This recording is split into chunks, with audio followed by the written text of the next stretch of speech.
Señores, buenas noches. Esto es Luis Novarecio de Entrevista. En un instante estoy recibiendo a un amigo y lo digo así con total presunción porque lo quiero. Hace muchísimo tiempo que tengo el gusto de leerlo y después presentarle algún libro y muchas veces entrevistarlo. Estoy hablando de Federico Andajasi, que no solo está presentando, tiene su último libro, que ahora voy a hablar, sino que es una persona que analiza la realidad y que me parece que en esta coyuntura es más que interesante escuchar su voz.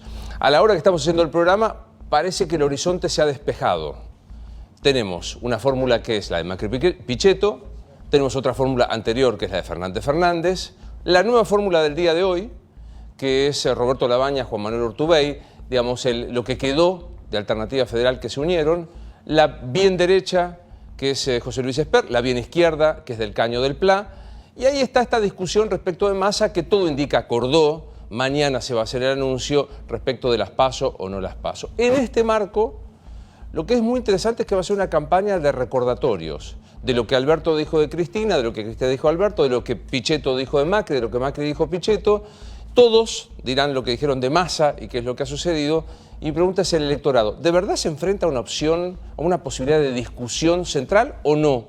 ¿O es el cambiar lo que decía el Marqués de Lampedusa, cambiar algo para que no cambie nada en el gato pardo? Bueno, de todo esto vamos a hablar con Federico y ya mismo lo recibo para escucharlo. Señor, qué lindo verte. Qué placer. ¿Bien? ¿Cómo estás? Por Bien, favor, bien. adelante. Bueno, antes ya de movida, quiero recomendar La matriarca, el varón y la sierva, que es la última novela del señor Federico Andajasi. ¿Cuántos libros ya? 15, 16 serán. Mamita. Más o menos, ¿eh? Sí, debe ser el número 16. O sea que estamos como 16, 20 años más viejos de cuando nos conocimos. Bastante más que eso, ¿eh? 20 años más viejo. ¿El anatomista es más de 20? Del 97. Del 97. No hagamos, hablemos de política. Hablemos de política. Bueno, no, pero pará, porque yo te quiero decir que me acuerdo con mucho cariño de esos viajes a Rosario, esa gira de presentación, que claro, yo, autor inédito hasta entonces, me enfrentaba por primera vez a micrófonos, a periodistas. Eso es algo que le pasaba a los escritores. Para mí los escritores eran algo, digamos, inaccesible. Y siempre recuerdo con mucho cariño esas entrevistas, esas charlas en Rosario, ahí en la radio, y las tengo muy presentes. Qué bueno, porque pasa igual y nos acordaremos los dos de Emilio Miralles, el representante de la editorial, sí, que siempre nos acompañaba. Altri tempi. Federico, ¿cómo estás viviendo el Macri Pichetto, ahora esta nueva negociación de Massa? ¿Cómo estás viviendo todo esto? Mira, vos sabés que yo me defino como escritor, algunos se equivocan conmigo y me otorgan el título de periodista que no tengo.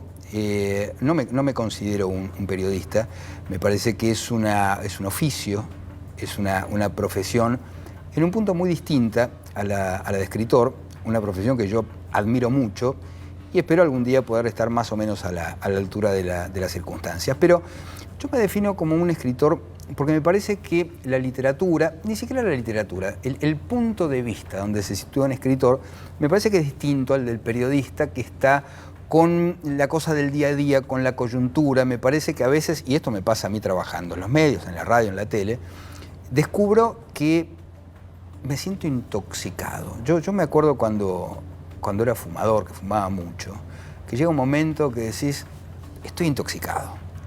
Y con la política me pasa algo semejante. Los escritores, afortunadamente, tenemos una patria donde exiliarnos, que es la literatura.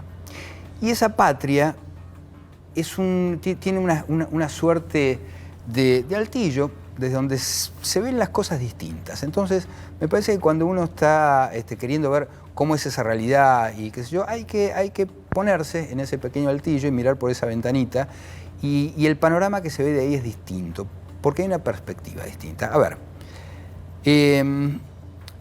yo cuando escribí esta novela, que la terminé hace muy poco, la entregué hace muy poco, La matriarca, el varón y la sierva, escribí una historia que está comprendida en las fronteras de un triángulo, en cuyos vértices están la matriarca, que es la que gobierna las sombras, la que maneja los piolines del poder, la que maneja incluso a su marido, el gobernador.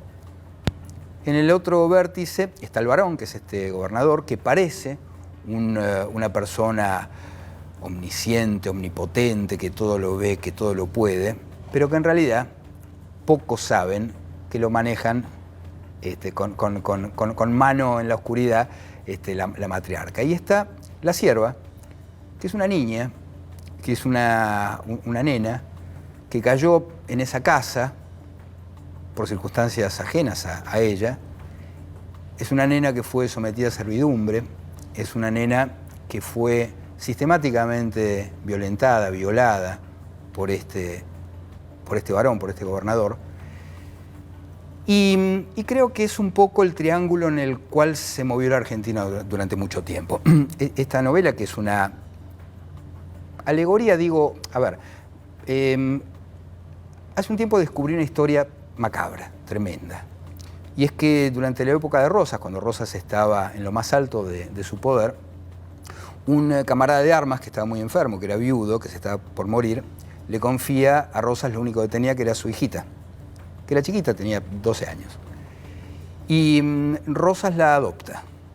Y en lugar de ejercer las funciones de un padre, la somete a servidumbre, la encierra y baja a ese sótano a violarla sistemáticamente. Yo creo que esa niña, hoy lo vemos, cuando escribí esta historia, traté de liberarme de las manos del documento, de la historia con mayúscula. Quise escribir esa historia de estos tres personajes. Pero claro, después ves que la realidad va copiando la ficción. Esa niña es la Argentina, esta Argentina que ha sido una y otra vez violentada, que ha sido una y otra vez sometida, que ha sido una y otra vez reducida a servidumbre. A ver, es muy fuerte cuando vos terminás de escribir un libro y ves que en la realidad estos personajes que vos escribiste, digamos, van tomando la forma de la ficción, y ves a la matriarca moviendo los piolines de una marioneta inanimada que se presenta como presidente de una fórmula, y desde las sombras de... Si ganara esa fórmula, por ejemplo, desde el Parlamento, desde el Senado, manejar esa marioneta, me parece que es volver a este esquema de la niña ultrajada. Pongámosle nombre y apellido, pues es obvio lo que estás planteando, digamos, esta matriarca no es otra que Cristina, este hombre, este varón manejado por los hilos de ella es Alberto Fernández, y vos decís que hay riesgo, ya no pongamos ficción, hay riesgo de violación de ultraje de la República si son electos. Yo te doy mi opinión, Luis. Yo creo que hay riesgo de que la Argentina se extinga. Los países se extinguen, los países desaparecen, los países se mueren. Si vos ves lo que pasó en Haití, que fue el país que primero se liberó de un régimen colonial, fue el primero en toda América. Y vos ves en qué estado está hoy Haití. Haití desapareció. Desapareció, Aunque digamos. Formalmente esté ahí. No, desapareció, quiero decir, hay pocos tipos de gobierno en el mundo. Siempre los argentinos queremos inventar algo, pero la verdad que ya está todo inventada. Vos tenés las democracias consolidadas en el mundo. Para mí, digamos, la cúspide de esas democracias consolidadas es la Europa nórdica, Noruega, Suecia, Finlandia. Son sociedades que funcionan muy bien, no hay que inventar nada. Si vos querés saber cómo funciona bien una sociedad, mirá un poquito para ese lado. Tenés los países regidos por regímenes ideológicos, como puede ser Corea del Norte, como puede ser China, como puede ser Venezuela, como puede ser Cuba, que detrás, digamos, de banderas y de grandes ideales, lo que hay, lo que persiste son las viejas dictaduras que todos conocemos. Después tenés las teocracias, Irán, que todos conocemos, Irán, y después tenés otro grupo de países bastante novedosos, que son los que están gobernados por pandillas. Por pandillas, literalmente. Cuando digo pandillas, digo pandillas.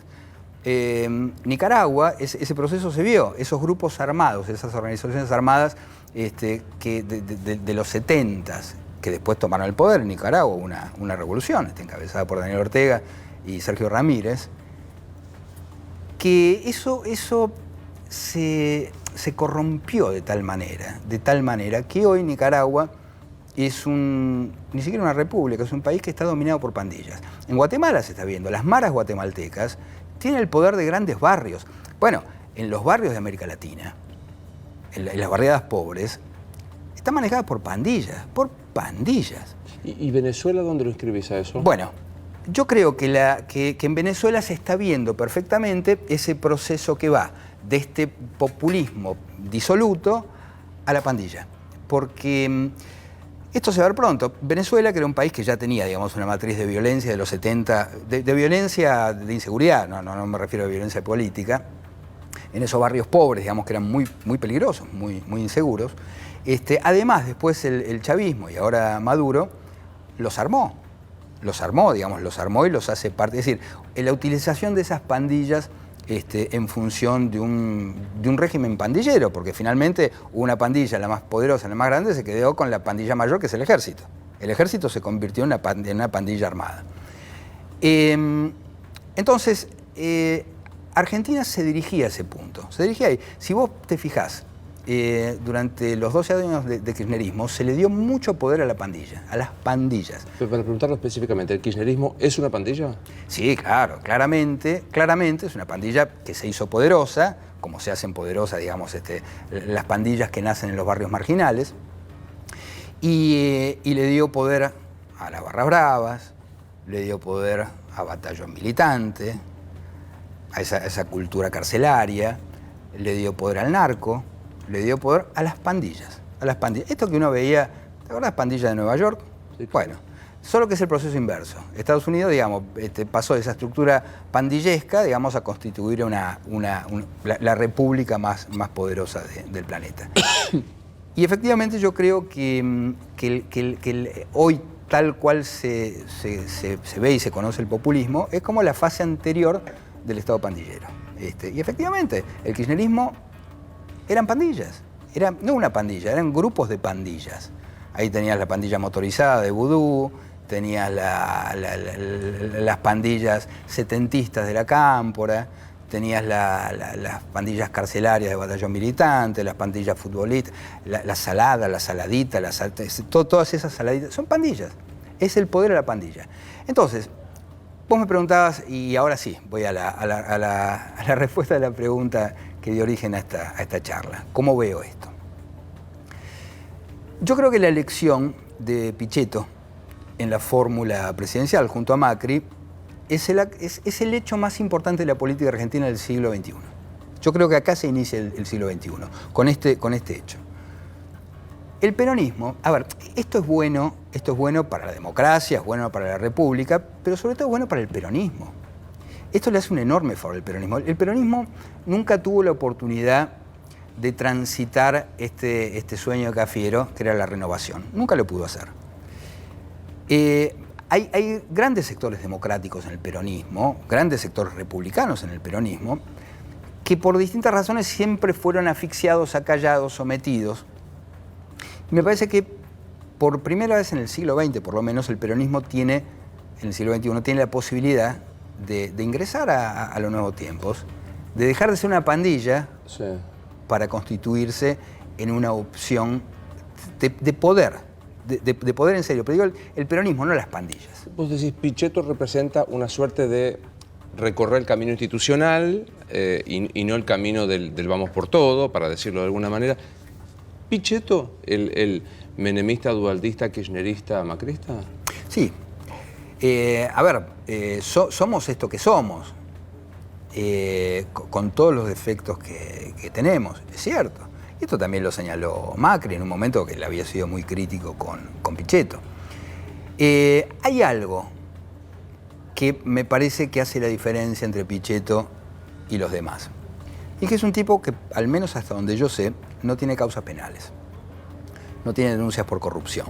Me parece que eso es un ground zero importante, digamos, para empezar a pensar en un proyecto. Me parece que lo que viene ahora para el peronismo tiene que dejar afuera, me parece que el perímetro, digamos, de la nueva Argentina es la democracia, es la república, son las instituciones y, bueno, habrá que dejar afuera, del otro lado de la muralla, la corrupción, el verticalismo, ese personalismo, digamos, que ya no existe más en el mundo. Ese personalismo del peronismo no existe más en el mundo. Si yo te pregunto quiénes son los presidentes de Suecia, los primeros ministros Nadie lo sabe y no importa, y se vive fantásticamente bien, y no hace falta tener un líder iluminado, no hace falta tener alguien esclarecido, es la gente la que gobierna. En ese marco de intentar entender quién es quién, hoy Massa acuerda con Alberto Fernández, la propone Graciela Camaño como candidata a gobernadora en la provincia de Buenos Aires. ¿Qué es Massa? No lo sé. Realmente no lo sé. Me parece que Massa, a mi juicio, no, sin faltarle el respeto, pero me parece que es una persona que le costó encontrar un camino, que le cuesta encontrar un camino, que le cuesta encontrar, sobre todo, cuál es su propia identidad. Porque la identidad de los políticos está dada por los votantes. Y me parece que Massa tiene problemas para identificar a su votante. Massa apareció a la política en contra de Cristina. Él se hizo fuerte en política cuando dejó de ser esa caricatura de Tinelli, cuando dejó de ser el peluquero de Cristina, cuando se opuso a ella, cuando se puso firme aún antes con Néstor. Dicen que hubo una escena bastante violenta donde Néstor le faltó el respeto y Massa se puso firme y lo arrinconó contra una pared. No sé cuánto habla de mito, no importa, pero me parece que la gente buscó ese Massa, ese Massa que se plantaba frente a los poderosos. Ese es el Massa, digamos, que se hizo popular. Ese Massa que cuando le preguntaban si iba a volver con Cristina decía no, de ninguna manera. No se puede estar pensando si vos vas a ir a la Segunda Guerra Mundial con los aliados o con el eje. Con Massa estuvimos viendo qué iba a hacer, si iba a ir con el gobierno, con las colectoras, si iba a ir con Cristina o si iba a ir con los federales. Todo el abanico. Faltaba que fuera con los trotskistas. Así no se construye política, porque lo que ves ahí es alguien que no ejerce ningún tipo de liderazgo, ni viejo ni nuevo. Yo creo que los nuevos liderazgos son aquellos que saben interpretar lo que la gente busca, los que saben escuchar la demanda. Y me parece que Massa, digamos, yo no sé si no pudo, porque a lo mejor se le puso difícil el tablero y no sabía para dónde disparar, pero bueno, eso también es producto de la vacilación. Mirá, yo creo que en todo, el secreto para que te vaya, no importa si bien o mal, para que te vaya bien a vos como persona, ni como político, ni como profesional, ni como periodista, es ser auténtico. Si yo soy esto. Ahora, tenés que saber qué sos. Si vos sabés qué sos y vos decís yo soy esto, yo te decía al comienzo, yo soy escritor. No me considero un periodista. Si yo me tengo que definir, yo soy escritor. Pienso así, digo, si yo hago una retrospectiva de todas mis opiniones, la verdad es que no han cambiado demasiado. ¿Cómo ves, para usar tu terminología, la oposición a lo que vos denominaste la pandilla, una opción, porque creo que está polarizado, o sea, más allá de los esfuerzos de Labaña y Urtubey, del trotskismo, de Esper, creo que hay una gran discusión entre Macri y Cristina, dicho en términos. ¿Cómo es para oponer a esto que vos denominaste la pandilla un gobierno que no ha sido exitoso? Digamos, creo que económicamente coincidirás conmigo que ha fracasado. Digamos, para el ciudadano común, el ciudadano a pie, que dice, me das a elegir entre la pandilla, efectivamente, donde aparentemente yo estaba mejor, y un fracaso económico, que es lo que se opone. Mirá, vos en economía te podés equivocar un par de veces, podés hacer las cosas mal, y esto por supuesto que tiene unos perjuicios tremendos, sobre todo para las clases más desprotegidas. Pero mientras se preserve la estructura institucional, son cosas que se pueden corregir. Ahora, si vos perdés lo más importante, que es el marco institucional, lo perdés todo, porque ahí vas a tener una pésima economía, pero además no vas a tener ¿qué vas a ver ahí? Vas a ver a Venezuela, donde tenés un fracaso económico y además de todo eso, el cercenamiento de todas las libertades individuales, de todos los derechos. Me parece que en este momento, que en esta hora, lo más importante es fundar definitivamente las bases de la Argentina hacia un republicanismo. Digo, hasta esto... A ver, los argentinos, te decía al comienzo, siempre queremos inventar algo. Como si no existiera, además, un mundo que funciona. Como si no existiera un mundo que no funciona. Entonces, vos hablás con un tipo progresista, qué sé yo, le decís, mirá, ese mundo que vos tenés como una utopía existe y señalás para la Europa nórdica. Yo viajé varias veces ahí y te digo que cuando era soltero y sin hijos estuve muy tentado de quedarme, porque son sociedades que funcionan perfectamente bien, donde no hay pobreza, donde no hay marginalidad, donde las cárceles están prácticamente vacías. Entonces, esa utopía existe hoy. Entonces te dicen, sí, es cierto, pero bueno, ¿cómo llegás ahí? Lo que es seguro es que no llegás por el camino a Venezuela. De ninguna manera, quiero decir, si hay un camino, digamos, que no te conduce a Europa nórdica, es hacer escala en Caracas. ¿Para qué? Digo, no entiendo por qué haría falta, digamos, una etapa totalitaria de restricción de derechos. No entiendo por qué, digo, si no fue el camino que han hecho esos países que, insisto, existen. No es un libro de cuentos y una fantasía. A ver. Es cierto, estamos en la Argentina, tenemos los políticos que tenemos la gente que tenemos, somos esto, nosotros somos esto. Yo creo que el gobierno efectivamente cometió un gran error, que no es solamente el económico. O me parece que el primer error del gobierno no es económico, pero tuvo profundos efectos sobre la economía, que es haber jugado con el fantasma de Cristina. Eso es imperdonable. Hay un libro de Humberto Eco que yo recomiendo, es fantástico, que se llama La construcción del enemigo. Y explica ahí Humberto Eco cómo siempre son los gobiernos los que eligen la oposición, los que configuran la oposición. Y la verdad es que gracias a Durán Barba se decidió mantener al kirchnerismo en la fría mesa de mármol, cual Frankenstein, se le insufló respiración artificial, se podía haber terminado rápidamente con el kirchnerismo, pero se decidió tenerlo ahí en la mesa de mármol, darle vida artificialmente y tenerlo como un monstruo. Bueno, quienes hemos leído la novela de Mary Shelley sabemos cómo termina eso, ¿no? El monstruo vive. El monstruo vive y sale corriendo. Y va, claro. Vive y va, exactamente. Entonces, me parece que el gobierno tenía en ese momento forma, porque además manejaba el Estado nacional, el Estado provincial de Buenos Aires, claro, y la capital federal, los tres estados más importantes. Yo siempre digo que la metáfora de la Argentina es el riachuelo. Ahí donde Londres tiene el Parlamento, el Big Ben, nosotros tenemos las villas miserias más ofensivas para la humanidad. Donde Francia tiene Notre Dame, lo que queda de Notre Dame, la Argentina tiene unas curtiembres espantosas. Donde, no sé, Estados Unidos tiene ese río maravilloso que desemboca ahí, el río Hudson, que tiene la ciudad de Nueva York rodeada por ese. Nosotros tenemos ese río que nos mata. Yo te digo, es un paréntesis, ¿no? Pero quien sanea el riachuelo no lo saca más del gobierno. Me parece que es la metáfora perfecta de la Argentina. Bueno, me parece que teniendo esos tres poderosísimos símbolos, eligió confrontar, digamos, con un fantasma del pasado. Entonces, si vos me preguntás a mí, yo hubiera preferido que Pichetto hoy fuera la oposición, no una alianza con el gobierno, que hubiese sido la oposición y que el kirchnerismo fuera historia antigua.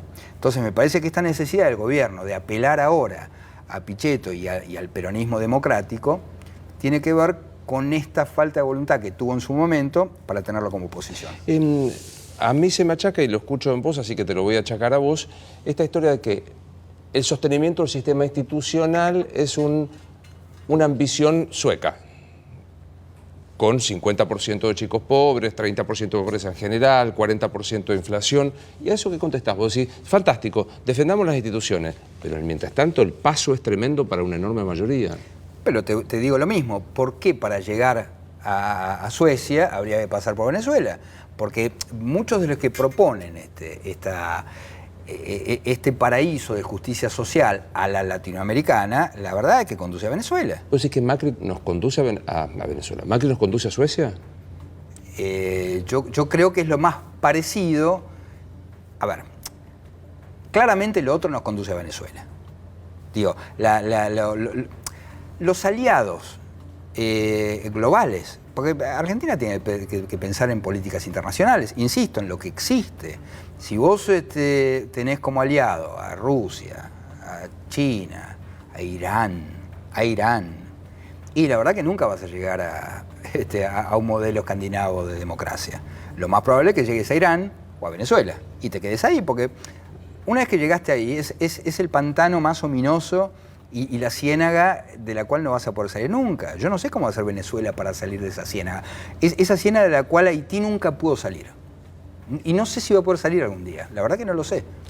Federico, ¿qué papel crees que desde aquella azotea, desde aquel altillo del escritor que decías que ves con otra perspectiva, qué papel ves de la Unión Cívica Radical en esta coalición de gobierno que vuelve a quedar postergada por lo menos en los puestos de decisiones centrales? Otra vez, me parece que hay que ir a la historia. Me parece que la Unión Cívica Radical, digamos, es un movimiento tan heterogéneo, tan antiguo, con tantas facciones internas, que termina siendo, digamos, nada por sí sola. Más o menos como ser peronista en los 70. Vos tenés que hacer muchas aclaraciones. Si decías soy peronista, ¿qué quiere decir eso? Soy de izquierda, soy de derecha, está con los Perrega, está con los Montoneros. Entonces, me parece que con el radicalismo sucede algo parecido. Me parece que esto sucede con todos los partidos tan antiguos, que tienen tantas tradiciones, que ya uno no sabe muy bien quién es el referente, porque dentro del radicalismo tenés un abanico... O sea, decir solo, soy radical solo es decir nada. Es decir nada. Es decir nada. Puede ser Alfonsín o puede ser... Moro.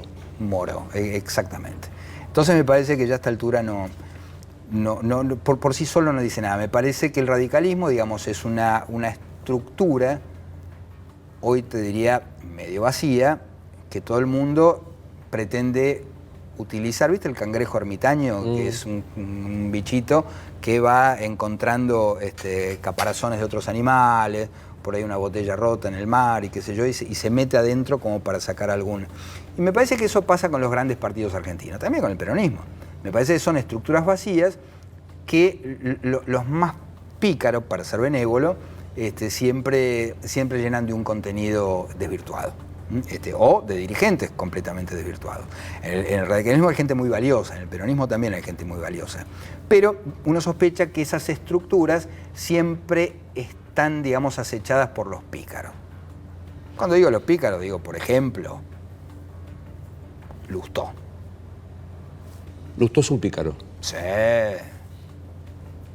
Obviamente. Sí. ¿Por qué? Porque es una persona que se aprovecha de las estructuras y de las circunstancias. Parece ser que muchos se olvidan que Lustó es un tipo que fue ministro de Economía de Cristina Kirchner, que fue el tipo que inició la guerra gaucha, la guerra con el campo. Entonces es bastante curioso. Ahora se presenta como radical. Radical. Entonces, me parece que a veces, yo no quiero hablar de las vidas privadas, porque la verdad que no me interesa, pero yo escribí la historia sexual de los argentinos. Claro. Y la verdad es que podés encontrar unas enormes similitudes entre la vida privada y la vida pública de las personas. Pero déjame, antes de que lleguemos a esto, digo, con ese criterio, si Lustó fue el autor del 125, que lo fue, ¿Pichetto fue el que lo apuró a Cobos por el voto no positivo? Me acuerdo perfectamente, me acuerdo de esa noche que Vote, me acuerdo señor que presidente. era la madrugada y estábamos todos muy pendientes, esas caras de tensión de Cobo, de Pichetto. Sí.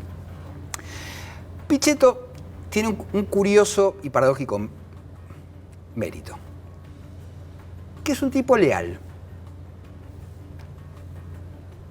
Leal a las personas, claramente. Cuando le preguntaron en conferencia de prensa acerca de su posición sobre mantener los fueros a Cristina, dice sí, y se lo voy a mantener. No cambió de opinión. Digo, no hizo una alberteada haciendo piruetas. Dijo sí, y pienso eso. En relación con el tema de la extinción de dominio, dijo lo mismo. Es como un principio jurídico casi que él sostiene. Él era efectivamente, él es peronista y es muy clásico. Viste que hay un cierto sector del peronismo que ser peronista es como ser de Boca, que vos siempre vas a estar con Boca. Quien esté, lo dirija, quien lo dirija. Esta cuestión de que es un sentimiento, cosas en las que yo no creo, por supuesto. Y eso es un valor para los peronistas. Para los que no son peronistas es una traición a la patria. O sea, los peronistas pueden decir, pueden acordar, y eso es vocación de poder. En los otros es... Totalmente. Totalmente, y estoy de acuerdo. Digo, por estas cosas es que uno nunca ha sido peronista. Y por estas hay muchísimas otras cosas. A ver, otra vez lo ponemos en perspectiva histórica. A mí muchas veces me preguntan, ¿pero por qué sos tan antiperonista? Bueno, tengo razones para ser antiperonista. La verdad es que tengo muchas razones y razones familiares para ser antiperonista. Vos sabés que mi familia materna es una familia judía. Mi abuelita materna, Esther Feinsilver, era una viejita que hacía un gefilte fish espectacular, un borscht delicioso. Era una viejita judía típica. Y esta viejita judía típica, en la época de Perón, estuvo presa. Porque además ella iba al IFT y participaba de grupos de lectura en el Teatro IFT con otras mujeres. Y se reunían, claro, cuando llega Perón cierra el IFT y las mujeres se seguían reuniendo en estos grupos de lectura en departamentos. Y un vecino las denunció, porque estaban leyendo en un departamento, y estuvo presa mucho tiempo, en la calle Ribabamba, entre Lavalle, yo no había nacido todavía, entre Lavalle y Tucumán. Era una dependencia de la iglesia, que la iglesia le cedía gentilmente al régimen para mantener gente presa. Y mi abuelo le tenía que llevar comida, cositas para que... Mi abuela se hizo amiga de las prostitutas, porque había muchas prostitutas presas, que entraban y salían, pero ella estuvo mucho tiempo presa. Pero además con una perversidad.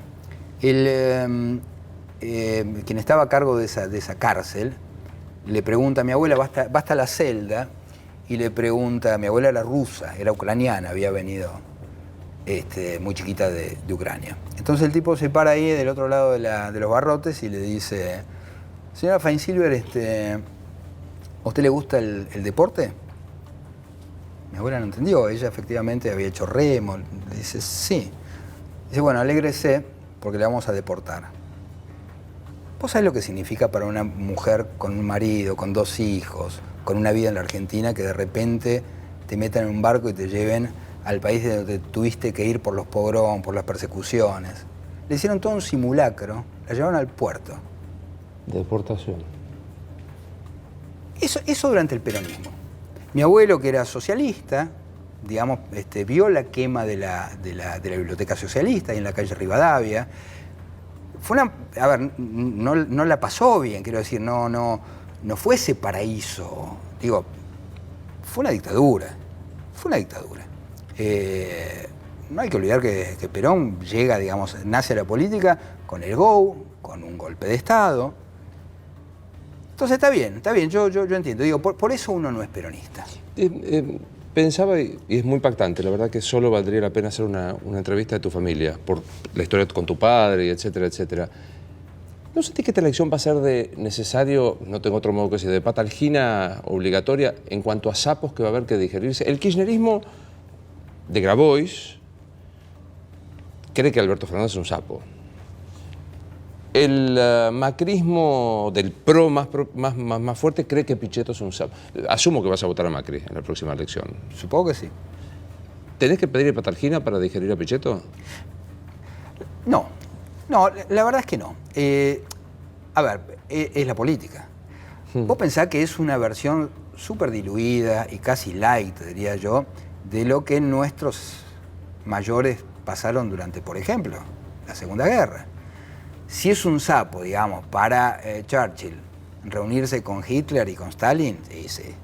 Si es un sapo para Stalin reunirse con Churchill, sí. Bueno, comparado con lo nuestro, quiero decir, lo nuestro es nada. Es nada. Entonces, me parece que para construir finalmente una república de cara al siglo XXI, es natural, digamos, que todos tengamos que resignar algo. Es natural. Me parece que es así, que la única forma de hacer acuerdos, de establecer acuerdos, es esta.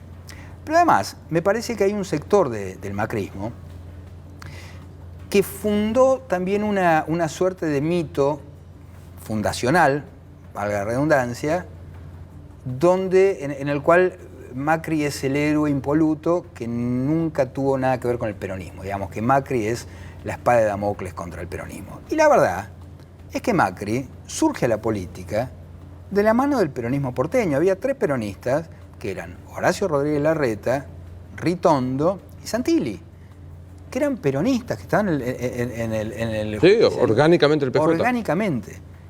Y ellos son, digamos, la primera camada de lo que después va a ser el PRO. De manera que no es algo nuevo, no es algo novedoso.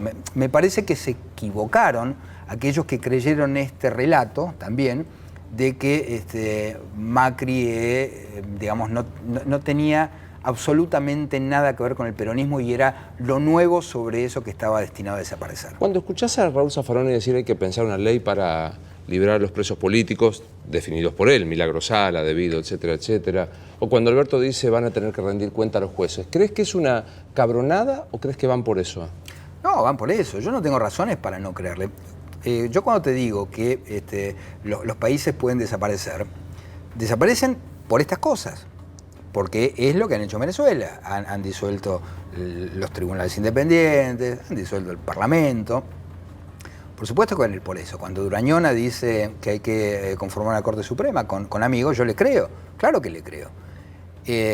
Yo lo vi a Grabois ahí en la entrada de un canal privado, siendo oposición. Vos imaginate si fueran gobierno. Yo les creo. La verdad es que yo les creo. Lo de Zaffaroni, ya a esta altura es una comedia. Zaffaroni es un tipo que estuvo con Onganía, con Lanusse y con Videla. Y ahí de los presos políticos no se acordó, que lo sabía, porque la verdad es que no liberó un solo habeas corpus, no hizo absolutamente nada, sino más bien todo lo contrario. Escribió un libelo para liberar de culpa jurídica a los que asesinaban. Después se puso el disfraz del Chapulín Colorado. Pero la verdad que el tipo tenía 5 prostíbulos.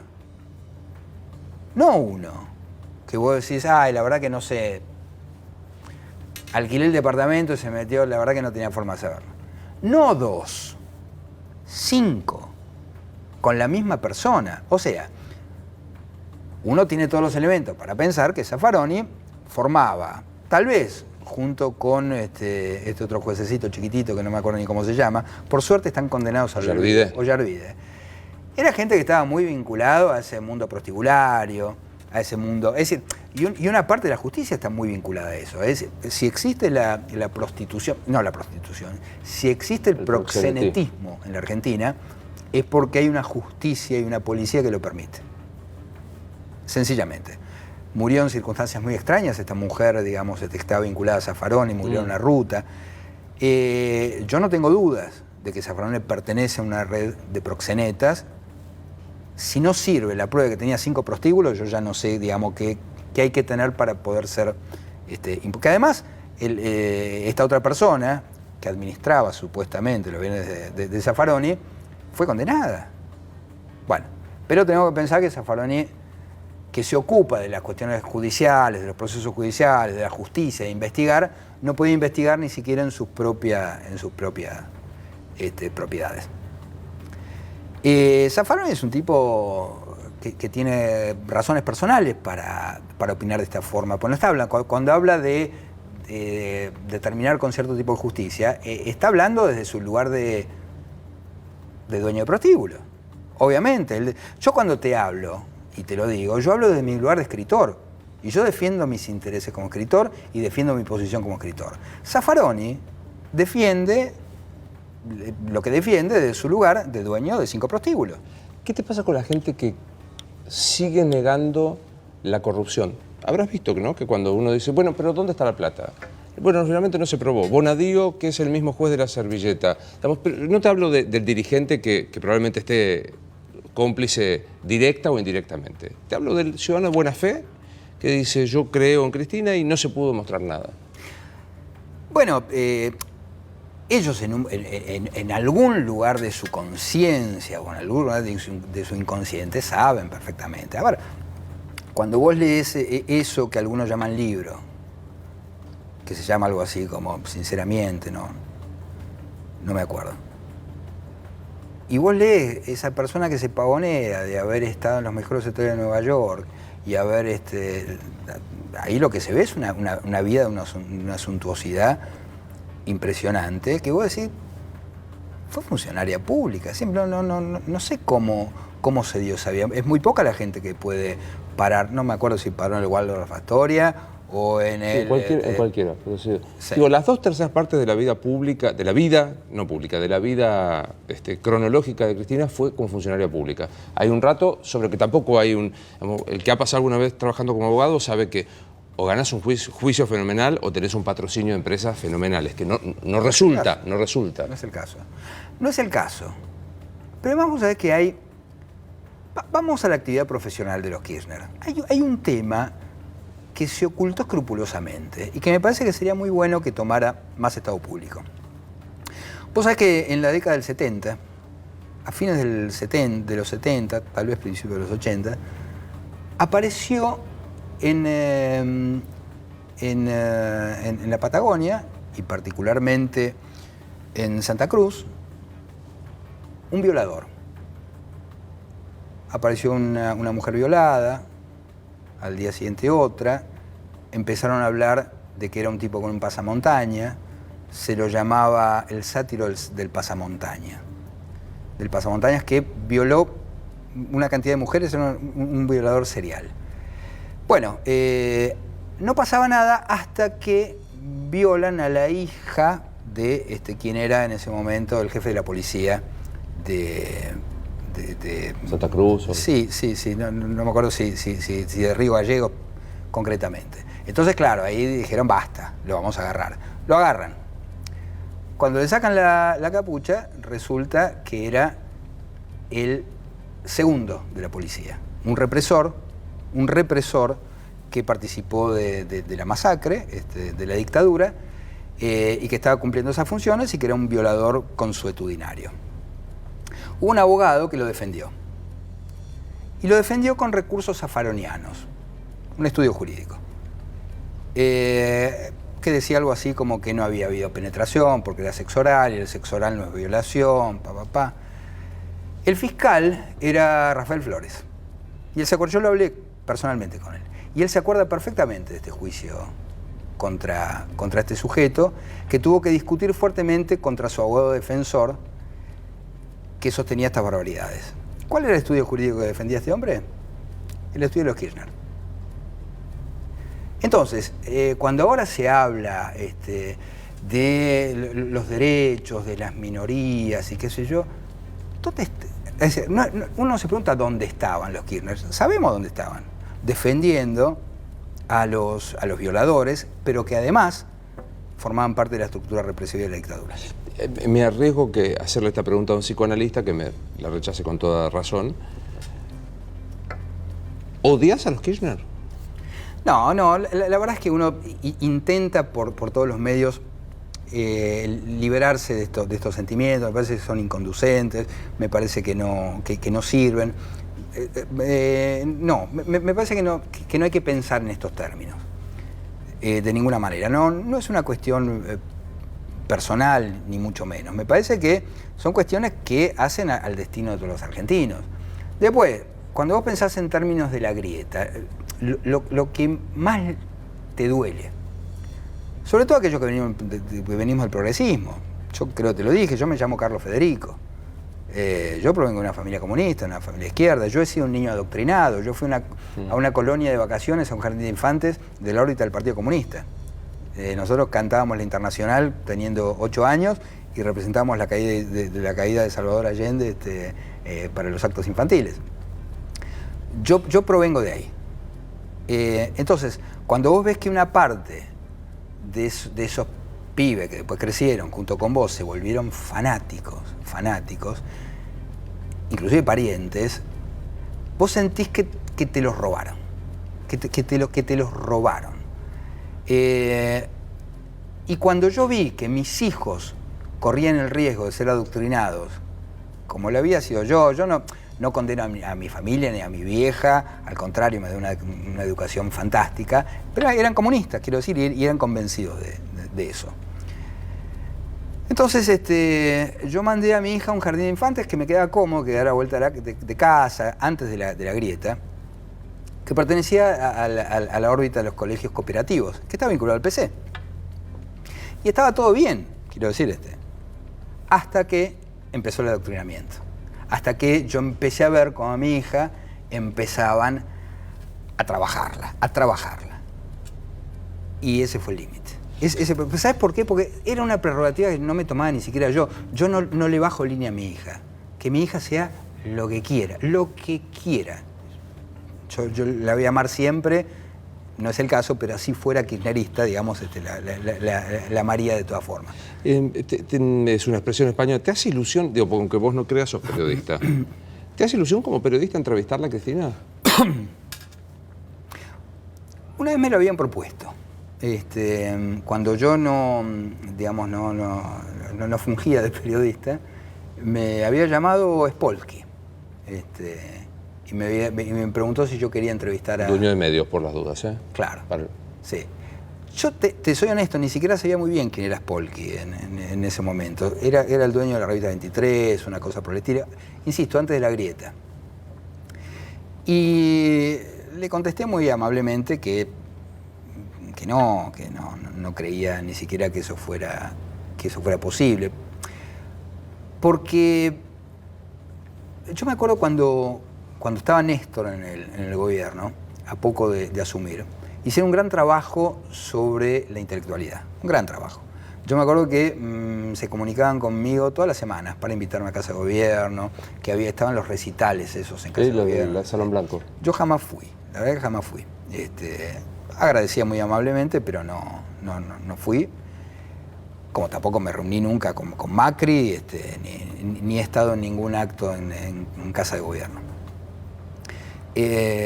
Porque creo que los escritores, tal vez los periodistas también, pero yo hablo como escritor, necesitamos una independencia de criterio para poder hablar de estas historias, que muchas veces tienen un anclaje histórico, pero que siempre hacen referencia a los gobernantes. Y cuando me negué por quinta vez, me llamó alguien muy ofuscado y me dice, ¿cuál es el problema? ¿Cuál es el problema? ¿Tenés algún problema? De una manera muy, muy violenta, muy agresiva. Y la verdad que a mí nunca me gustó que me apuren ni que me... Obvio. Con lo cual... La pregunta era como... Me acuerdo que le insulté, eso sí, que le insulté por decir, ¿cómo me vas a hablar de esa manera? ¿Y quién? ¿Puedo preguntarte quién te llamó? No tengo idea. Digo, la pregunta era de si te gustaría entrevistarla para preguntarte, casi en el cierre, si hoy pudieras entrevistarla, ¿qué le preguntarías? No, la verdad es que no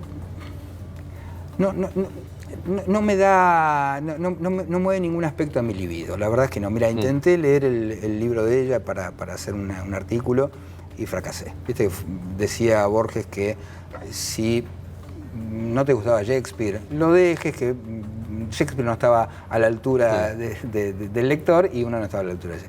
La verdad que no estoy a la altura de Cristina, no he podido avanzar más allá de la página 20 del libro. ¿Y a Macri, si lo pudieras entrevistar, qué le preguntarías? Le preguntaría exactamente por este intento frankensteiniano de mantener a Cristina. La verdad es que para mí es imperdonable. Un placer verte como siempre. El placer es mío y de verdad que desde aquellos días en Rosario ahora somos los mismos pibes. ¿Decís vos? Sí, somos los mismos. Engañémonos. Sí, somos los mismos pibes y siempre te tengo el cariño de aquellos días. Y es recíproco, un placer. Esto es Luis Novarecio Entrevista. Hasta la próxima.